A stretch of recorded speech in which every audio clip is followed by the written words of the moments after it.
Welcome to Unlearn, the podcast that redefines the playbook for modern business leaders. In a world where yesterday's truths are today's challenges, every episode brings you bold ideas and visionary strategies to thrive in a world where the only constant is change. Let's dive in. Welcome to Unlearn. Hey, everybody. Welcome back to another episode of the Unlearn podcast, where we are unlearning the old ways to go to market and learning the new ways to go to market, which, for Kelly and I, it's just partnerships. Actually, I would say for me, it's partnerships. For Kelly, it could be something different. I don't know. Kelly, what's top of mind for you? Top of mind for me is partnerships. Oh, sweet. So Okay, we're great. on the same page. We're on the same page. And we have another person joining us as our guest today. It's Natan, right? You got it. All right, sweet. All right, Natan, tell us a little bit about yourself.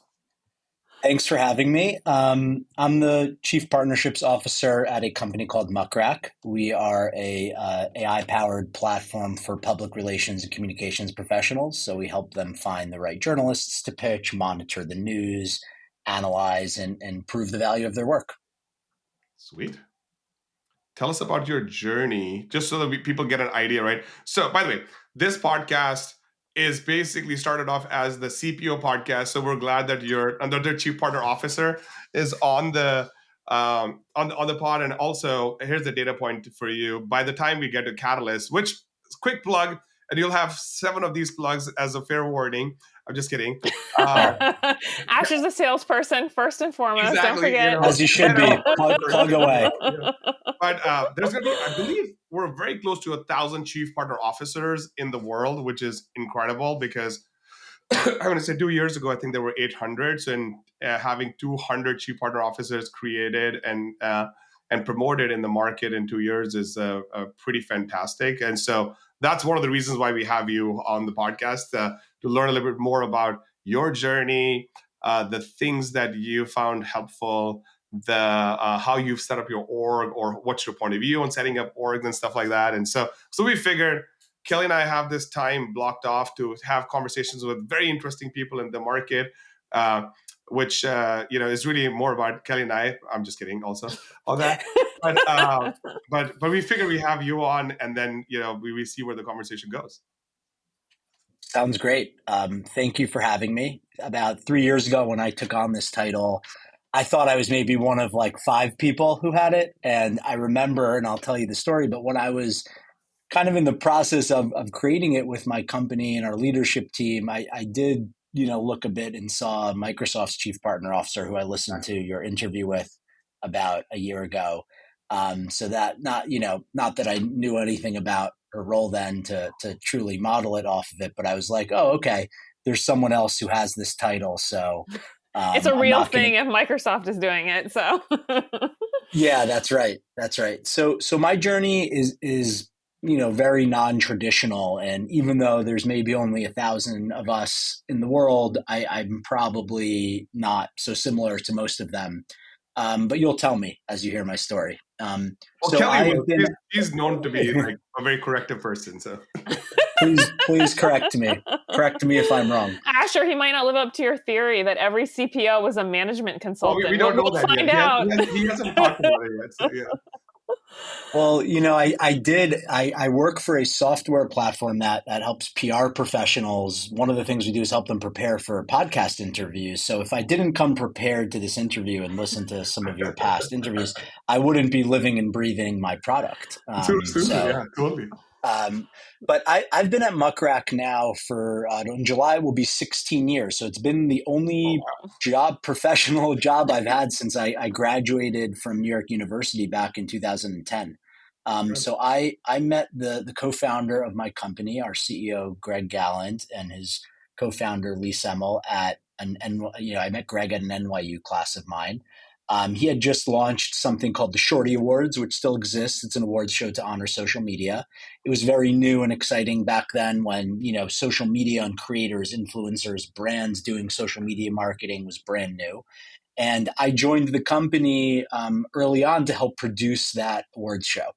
We had a side project called Muck Rack, which at the time was not a business. It was just a simple website that organized all the journalists across social media, primarily Twitter. And back then, that was a really innovative concept, especially for journalists and their counterparts in public relations, because it was the first time journalists were really building their own brands outside of their traditional media outlets. And Muck Rack took off. It became really popular among journalists, and they started using it as kind of like a verification symbol. If you were listed on Muck Rack, you were considered a real journalist on social media. This was before Twitter's first version of verification, or before verification was even a thing on social media.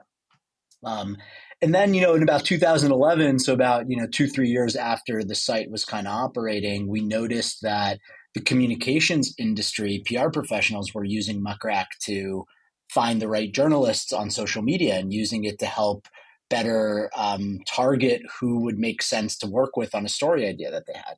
And then about 2011, we launched the first version of our SaaS platform, and we were off to the races. And slowly but surely, over the next 12 to 15 years, we grew Muck Rack now into a 400-person company, and it's very separate, obviously, from the awards business.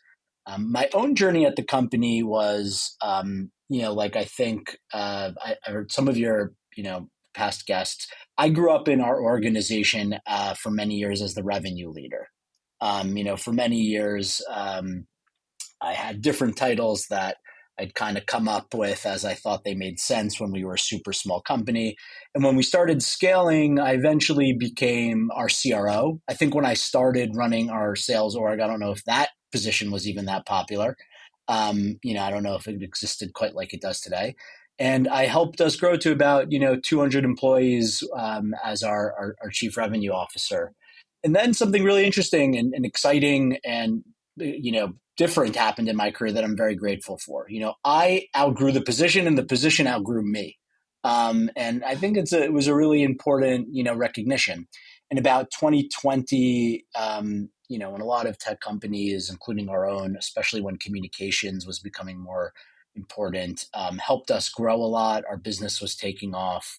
I had hired, VP of sales, VP of RevOps, VP of CS, and they were all much smarter than me. They knew a lot more about what they were doing. I had been making things up as I've, gone along. I had loved, your community didn't exist yet, but I love communities like that. And I really wasn't, personally that happy in the role anymore. I also felt like we needed a stronger leader to take over the revenue team. And, the company agreed, and I was the first to go along with it. And we bootstrapped and self-funded the company up until 2022, which is a really exciting milestone. So we grew up until that point on our own. Yeah, it's one of the main reasons that I've been here so long. We've just grown so responsibly and well, and we were profitable before that was cool. And around the time that we took on that investment is when myself, in partnership with our CEO and our leadership team, we decided that we needed a CRO who could take us to the next level, that had a lot more experience than I did, that wanted to do the role, could do it better. And that wasn't the easiest conclusion to come to at first. I'll admit, recognizing that you're not the right person for your own role is never going to be something easy. But I'm proud of myself that I recognized that. And, in the process, I was very lucky that it was clear that Muck Rack still wanted me. And I was really happy to hear that. And I was supported. I was also a bit skeptical of it. I was like, are they just saying that? Am I really going to have a purpose in this business? I really care about Muck Rack. I believe in our mission. I believe what we're doing. And I wanted to make sure I was contributing to it. And I was given a really unique opportunity to kind of work in partnership with our CEO and our leadership team to come up with a role that would be a better fit for me. And when we looked at the business needs and how we were scaling and what I was good at and what I'd been doing, we recognized that the field of partnerships was something that made a lot of sense for me. And I think in doing some research, I proposed the Chief Partnerships Officer title. And I probably linked back to the Microsoft person as like, look, this does exist. And the early point of the role was a bit vague, where it was meant to handle our current partnership ecosystem, which obviously I could tell you a little bit about, which wasn't all that big at the time. But then also, a big part of it, which I haven't seen so much in this role, but you'll correct me if I'm wrong, is a lot of evangelism for the company. Some companies do have chief evangelists. That kind of title didn't make sense for me in our org, but I'd always been doing evangelism for the company. I'd been one of our primary, people to go speak at conferences and things like that over the years. But as I had been growing a revenue org, I obviously had been taken away from that in a good way as I'd been focused more internally. So it started as kind of like, half partnerships and half more, evangelism. And then over the last 3 years, it really morphed and became a lot more established. And today, here's what my role looks like. The first part of it is I'm a individual contributor. I don't have any direct reports. It's mostly because it doesn't make sense for me to in the way we're structured, which I could tell you a bit more about. But again, I'll be transparent and honest in that I think I was burning out a bit in terms of being a manager, and I don't know what it was. Maybe it was just a maturity thing, or having to manage little kids, which I was having at the time. But unrelated to the job, for someone who doesn't know that you actually do have small kids. Yeah, I have four and a half year old twins and a 21-month-old. So I'm tired just hearing that. So we understand. They're amazing. My wife's amazing. We're doing it, but it's definitely was a big change in my life. And so right now I collaborate very closely with specific teams. But I report into our marketing organization, which is a decision I was very open to at first, and now being a year or two into it, am so excited about it and couldn't have thought it made more sense for how we work. So I report into our chief marketing officer, who reports into our CEO. And within that, we kind of loosely describe my role, what I do, even though it goes a bit beyond that as partner marketing. I collaborate very closely with our product marketing team. And overall, between marketing and revenue, we really bond as a team, as a go-to-market team. We really don't worry too much about the divisions into how our departments are structured, even though those are important. And we really operate in a go-to-market effort that our CMO and our wonderful new CRO, who's now been at Muck Rack for a couple of years, have molded us into. And there's a couple of other key background points to tell about Muck Rack, and then I could pause for a sec. We don't have, like any kind of ISV ecosystem or some kind of traditional partner ecosystem like that. The PR software market is pretty niche. It's not as big as, marketing tech or sales tech or anything like that.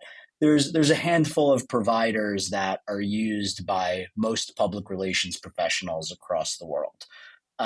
There are some exceptions to that in certain regions, and generative AI and the power of LLMs is transforming our industry like many others and creating new types of companies that didn't exist.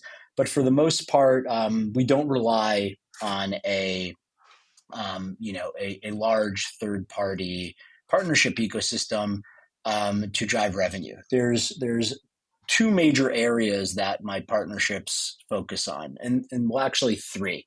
I lied. There's three. Number one is the marketing piece. A big part of what I've done for Muck Rack in a public relations industry that relies so much on relationships and perception and image, we've established a lot of key partnerships within, key events and trade organizations that matter to us. So there's some, communications related ones that probably aren't as well known, but some of the other ones are, we've had long-term relationships with South by Southwest, whose public relations team uses our platform in a big way. We recently started partnering with the New York International Auto Show, which is taking place right now in New York City. And their press center is supported by us. So those are just a few samples of that bucket.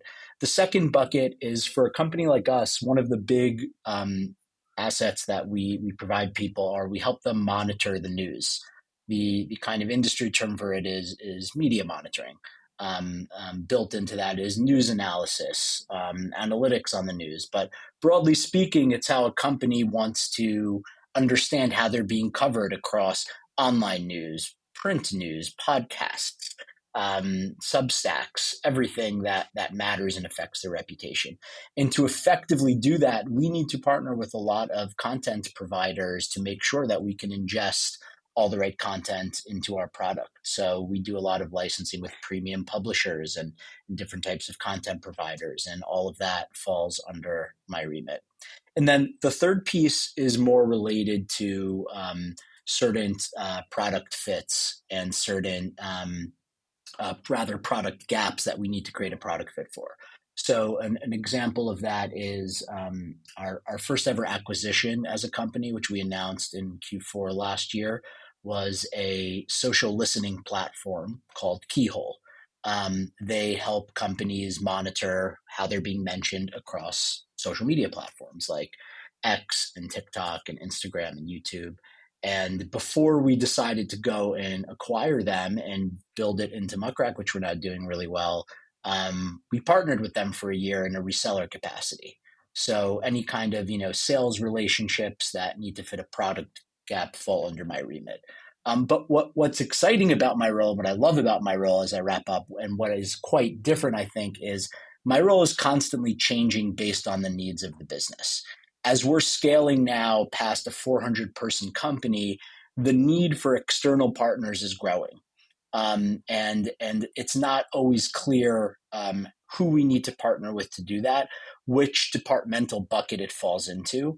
And that's kind of the exciting part. The challenging part is also all of that I just mentioned. Yep. It's hard to fit it into a specific bucket, and it's hard to always describe it really well.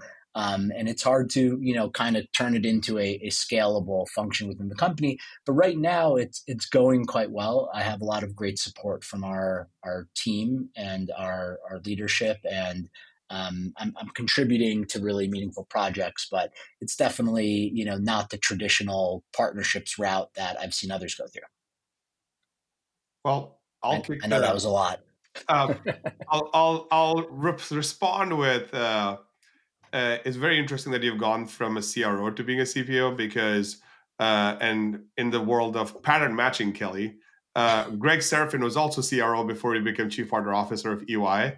And Nicole Deason was a sales leader before she went and became CEO and before she did all this stuff. So I would say we have found a new pattern for successful CPOs coming from CRO gigs, because I've been a CRO myself of an early stage company, and it's a lot, and over time you have to go figure out how to specialize.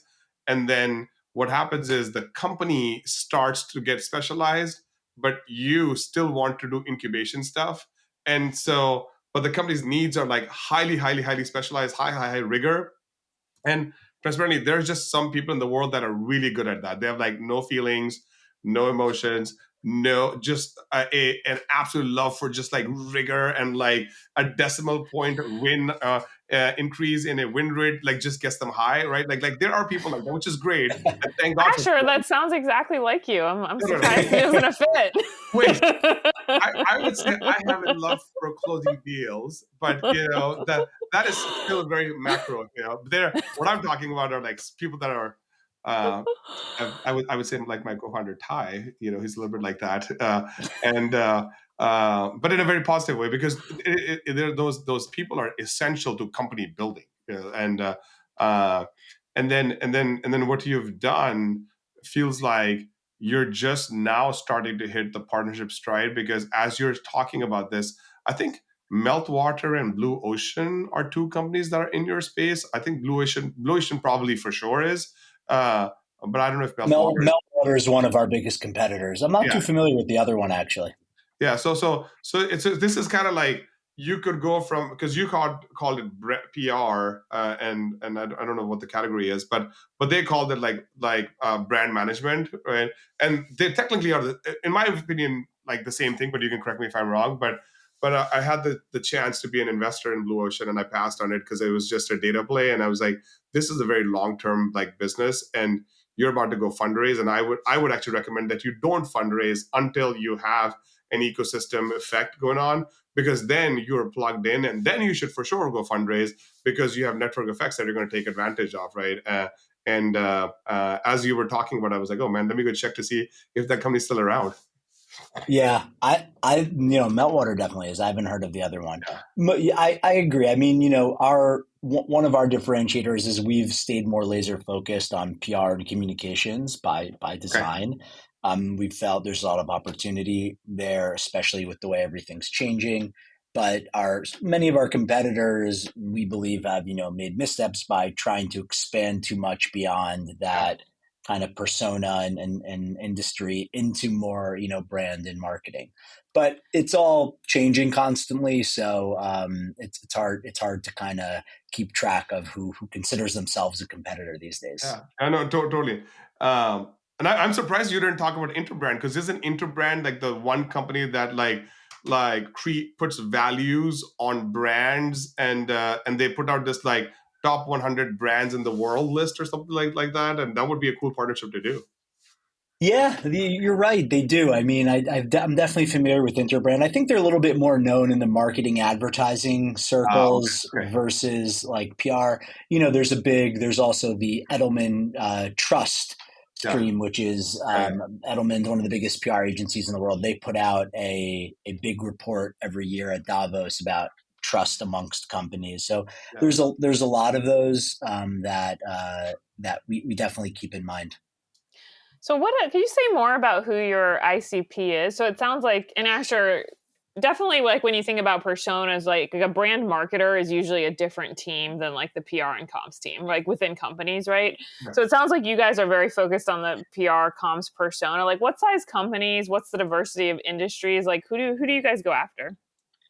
Yeah, so we go after SMB, mid market, and enterprise. We have functions within each of those segments.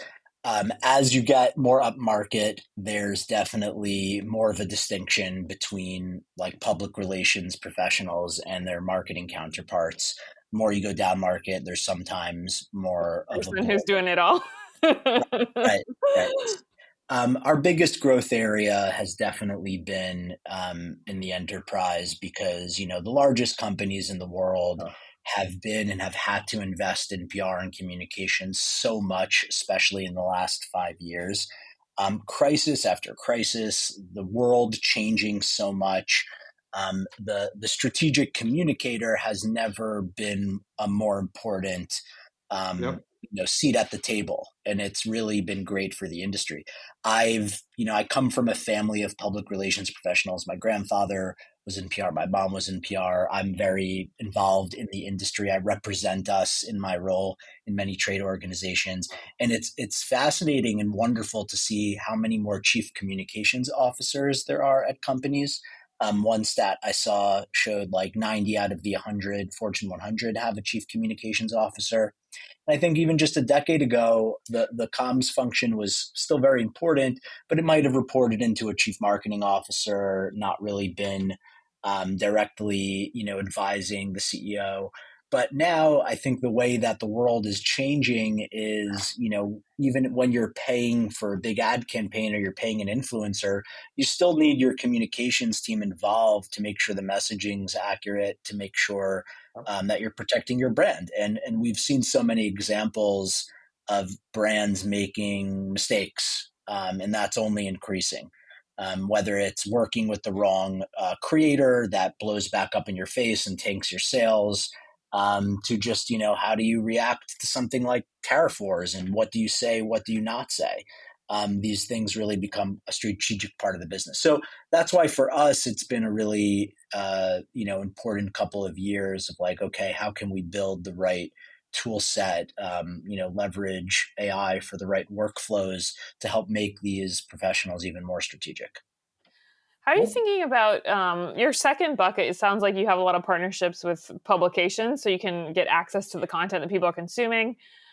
What about the AI space and how consumers are now shifting to potentially getting that information direct from whatever chatbot they're using, which the links may be in the chat, but a lot of people obviously will never follow the link. So are you thinking through like need to form partnerships there so that you're getting into that source of information? I know that's early days for everyone, right? Yeah, it's something I think about a lot. I'm on extremely on top of all the news about it. I'm following every deal that's happening. I think this week, Washington posted a big deal with OpenAI. Last year, there were, hundreds of millions of dollars going back and forth between the LLMs and the publishers. I think for the most part, we don't know exactly what's going to happen. The good part is, like most technology companies, we are and have been leveraging the APIs of the LLMs to improve our platform in really big ways. So I think we're of the belief, and already doing so, that we could work with these models and use them within our tool. What we don't know is, what's going to happen to the news content that's in those. Could we get news content from the LLMs in the way that we need it for our clients? That's a big TBD, and we're waiting to see what the LLMs prefer, what the publishers prefer. But the good news is that, premium content has never been more important in this age of AI.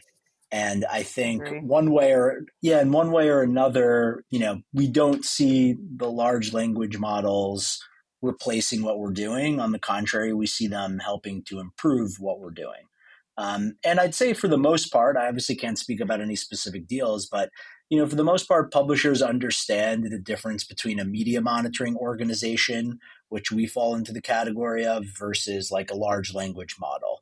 And they're still interested in working with us because they recognize that the use case that we're using their content for is very, very specific and very niche, and meant not to, consume their content, but it's really meant to help, help drive awareness when your company's mentioned in it. And many, many times in Muck Rack, we're driving traffic back to the publisher's website where you might need a login to access the full text of the story. So we're supporting them too. And the last thing I'll just mention is Muck Rack, very, very different from anyone else in our close competitive space, has free offerings for journalists. So once we launched our SaaS platform in 2011, we still kept a big part of the site completely free for journalists. So a lot of times when you research a journalist, their Muck Rack profile, a free version of it, will show up in search, and you can get some basic information from it. And journalists love Muck Rack. They're very aware of us, and they use us as somewhat of a complement to their LinkedIn, since we'll organize all their stories and soon other types of content like podcasts in one place. So the PR professionals are still using the platform to connect and pitch with those journalists? They're pitching for sure, using it to find the right journalist to pitch. There's no proprietary like messaging platform or connect tool. We partner. One of our partnerships is with a really exciting newsletter called SOS. It stands for Source of Sources, started by Peter Shankman, who's one of the successful entrepreneurs in the PR tech space, that does match journalists and PR professionals for specific story requests, so that we are involved in from a partnership perspective. But within the platform, we're more about providing the right media intelligence, so you could search by keyword, search by topic, and find the right journalist to pitch. And then if you're a subscriber, if you have a contract with us, you get access to things like contact information. On that note, we should make an announcement about the free course we're launching for premium content. Just kidding. That's right. You got to get the plugs in. Remember, you got 6 more left. No, I'm a huge believer in premium content, and actually, as history would show, Kelly actually pushed us as we were building our company to just always stay true to premium content and just go for quality over quantity. And I'm super thankful for that advice, because that's especially helped us get to where we are. But on the chief communications officer role, one of the most interesting things, like at least in that space, is what Microsoft ended up doing with Steve Clayton. I don't know if you follow Steve Clayton. I do. Steve is essentially the chief storyteller for Microsoft, and when that role came up, I was actually there in the ecosystem, and it was, people were like, "Well, what is this person going to do?" Right? And what Steve's job was to essentially go into all of the labs and all of the research that they're doing and all around the campuses and find amazing stories that connect to world stories and just tell them in a really high quality way. I thought he had probably the best job. Of I was gonna say this sounds like a dream job. Where can I sign up for totally, it? and it was a complete project. Like it was done as a incubation effort, and they were like, well, we'll experiment with this and see what it is. But he has, I mean, a full staff that has digital capabilities. He has a full production team now, and I mean, all Yeah. the stories that Microsoft puts out right now is his team, and that little project that started was so cool. So I would totally think about how do we get more of these type of people out there in companies? Well, Natan, it Totally. sounds like your job has that component to it too. Yeah, Was totally. that part of it, right? It does. I don't have quite the team to help me produce LinkedIn content that Steve does, but yeah, I've met Steve before. I'm very impressed with what he does. I think there's kind of two types of PR teams. There's ones that want to be completely behind the scenes and don't want to be the face of their companies. In fact, sometimes they hide depending on what they're doing. To be more defensive because they maybe have to for their business. Then there's others who leverage their communications team to be the actual spokespeople that go out on the front lines. And I think LinkedIn, which Microsoft obviously owns, is become a transformative platform for Yeah. PR professionals. I think you're seeing great content on LinkedIn coming from OpenAI, coming from Anthropic. I follow a couple of Anthropic's comms people on LinkedIn who publish great content. But ultimately, yes, at Muck Rack too, our vice president of communications, who's an amazing professional who previously did communications at the New York Times and other places, does a lot of great content on LinkedIn, does LinkedIn Lives, has done stuff. And it seems like, it's easier than ever to tell stories on that platform. Yeah.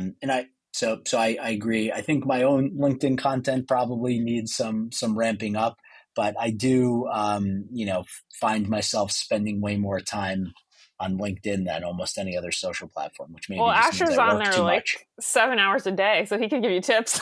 It's kind of the only, I've heard someone else say this, it's kind of the only nice platform. Like you can pretty much go to LinkedIn and not feel horrible after. Whereas anytime I go on any other social media platform, I might feel more informed, but I don't feel great. I would say the It is only more reason why moderated. Kelly knows that is because she's on there equally amount of time. How would we know that? Yeah, I am not. It's our jobs as I partnerships. should be. Right? I should be on there more. exactly. That's where Yeah, I'm like, what? at.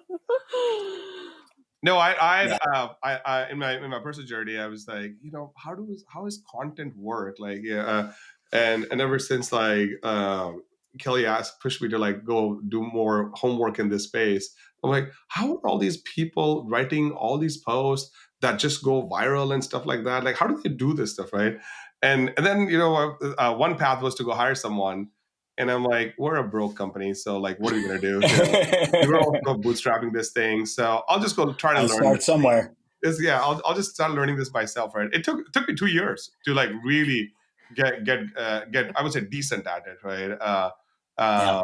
And then now I'm like, okay, well, there's a formula, and then once you have the audience, you have to you can't just be educating them all the time. You have to entertain them. You have to be sensitive to the emotions that they're going through. And I mean, this is like a full-time job, right? It is.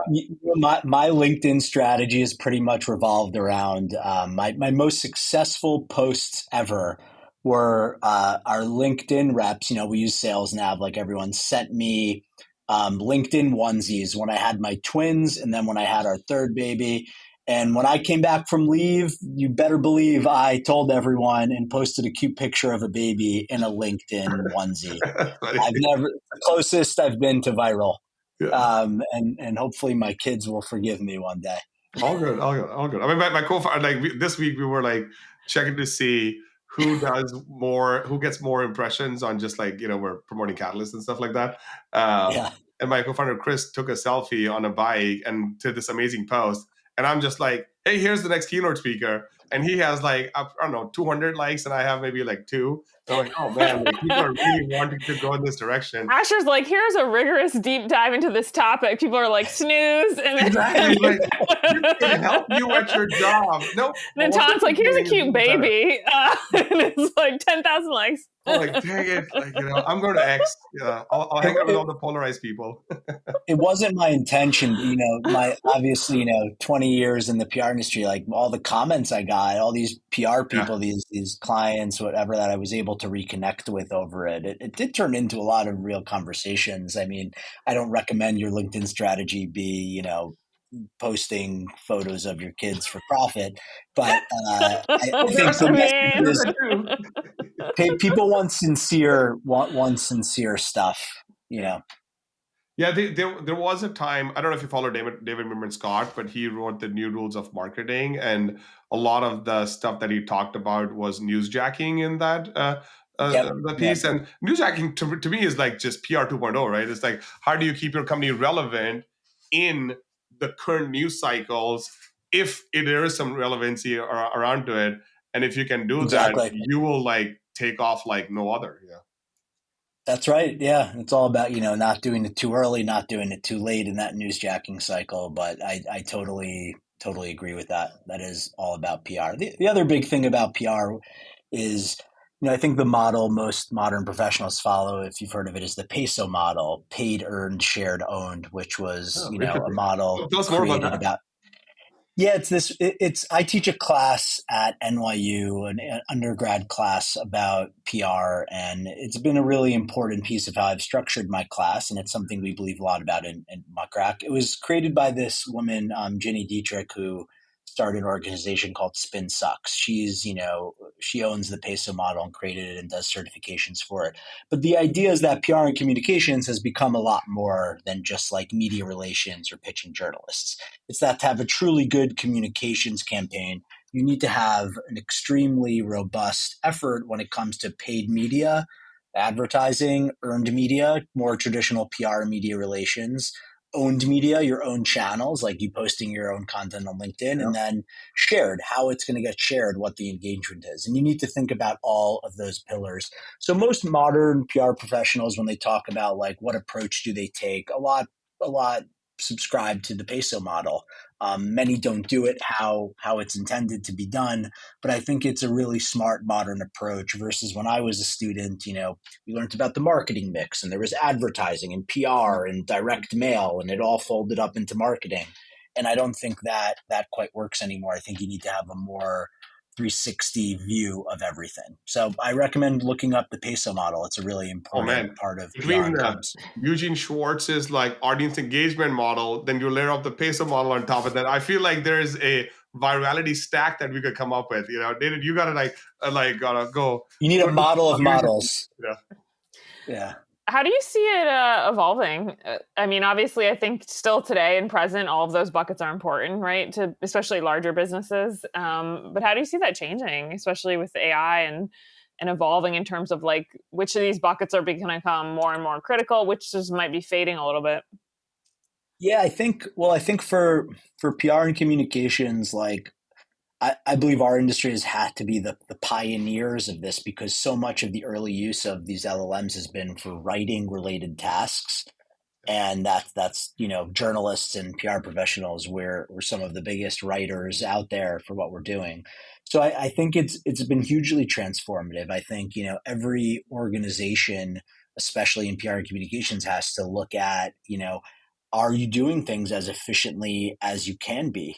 And I think a lot of the busy work, the boring work, the work that you might outsource, whether it's, organizing a spreadsheet or building a media list, I don't think you're going to be able to do it 100% automated through a large language model. But I do think you're going to be able to get 70, 80% of the way there for a lot of it. So I think for that, we're doing lots of trainings internally at our own company, externally with our clients, and and the industry. And we're also thinking about how we could kind of build better, augmented workflows into Muck Rack. One of our most popular functions over the last year has been the ability to use machine learning to help recommend additional journalists to add to your media list. So you get started with, hey, here's the list of all the journalists I'm going to invite to Catalyst that might care about covering the go-to-market industry and partnerships. And then we'll recommend additional ones. And maybe, the Unlearn podcast and Asher and Kelly weren't on your list. And we'll recommend that you add them because we know that those are topics that you care about. And that's kind of the direction we're going. Could you be faster? Could you be more efficient? So that's kind of what we believe. I think there's also a lot of like fears and concerns like across the board with AI about there being bad content, people not editing things, potential job replacement. We're way more positive and bullish as a technology company, I think, needs to be today about what the possibilities are. But I do believe strongly that PR and communications, whether we like it or not, are at the pioneers of this given our day-to-day jobs. I think we have to rethink things faster than anyone. All right, let's close this amazing conversation on some level of, like, let's say, industry enablement, right?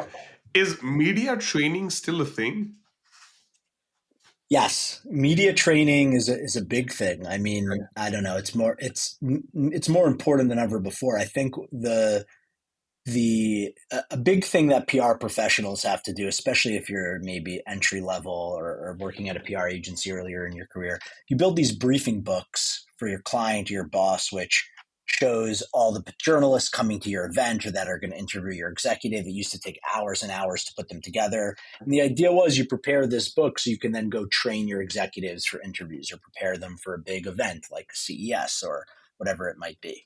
I think the legwork to do that preparation is getting a lot faster because of the possibility with new technology. But I think the media training is more important than ever before. I think every executive is expected to be on LinkedIn, to potentially be doing video, to answer questions. So I think helping an executive prepare for that is insanely important. And you could look at, executives who do it well and executives who don't really easily. I think, someone like a Sam Altman, whether you agree or disagree with what he's saying, he's very well media trained.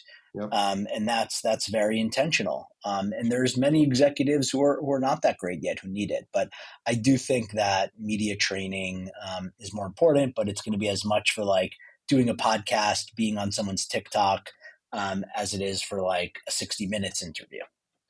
And is there some location that people can go to get just basic media training? Because I know I had to go through a full class when Avalara was going public and stuff, and then as part of Microsoft's like partner executive board that I was on, one of the benefits was like, hey, they had this like crisis training, and they had this media training, and then there's like speech training, and these are all just benefits, and nobody took them on. And I was just like, hey, like at some point in time, we'll be able to utilize all of these things. So let's go participate and see what we can learn, But an aspiring C-suite executive in this world where everything is very media-centric, right?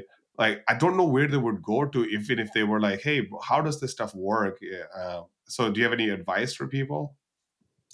I do. I mean, I think this is kind of where the human element is still really important. You need to find an expert, whether it's, there's an individual consultant that works with small businesses or a major PR agency like an Edelman that works with the enterprise. But I recommend for something like that, seeking out, human help. It could be, and obviously at Muck Rack, we're not a PR agency, but we work with many and can always recommend someone. Right.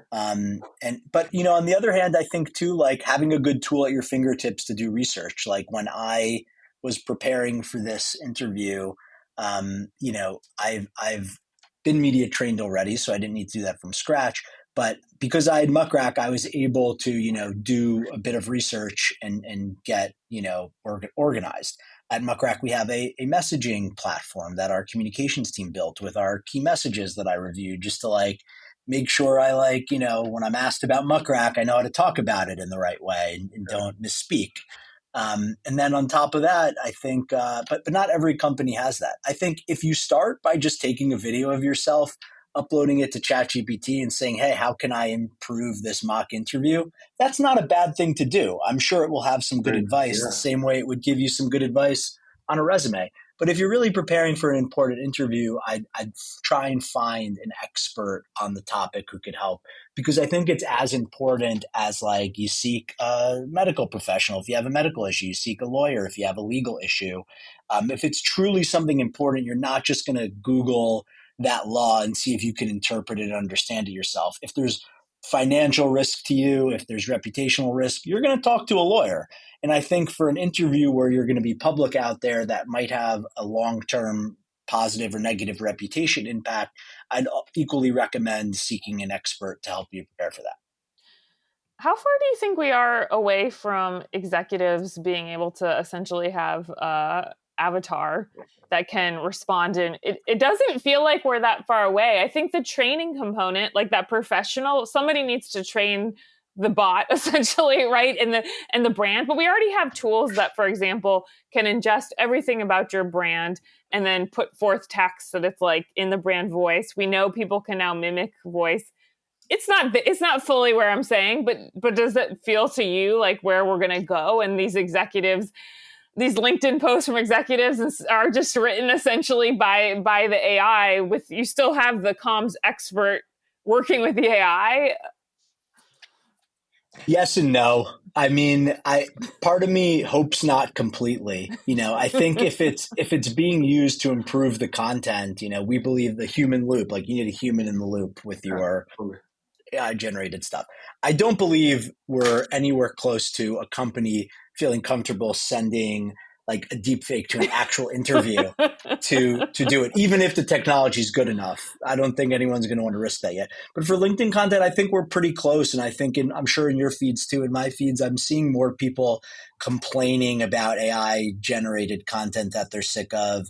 I've had like 70% of my feed love the action figures, the other 30% being like, please stop with the action figures.